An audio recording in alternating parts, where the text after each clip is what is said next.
Vamos a hacer una máscara con un calcetín. Super easy. Agarras tu calcetín,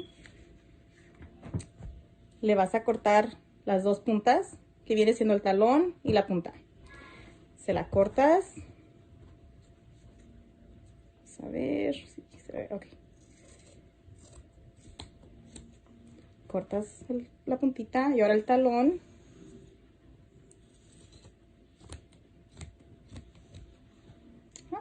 Se corta.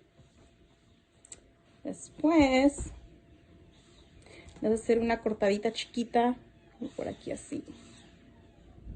Y otra del otro lado. Así. Dos cortaditas. Después vamos a abrir. Le vamos a meter una napkin de papel. Una servilleta. La doblas. Y se la metes. La metemos por adentro. Que quede acomodada la napkin. Y ahora la probamos a ver cómo queda.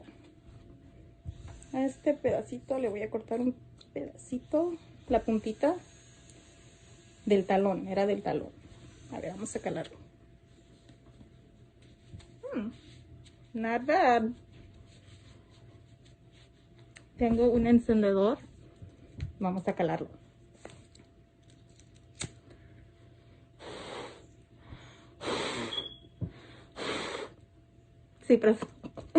Sí pasa la prueba.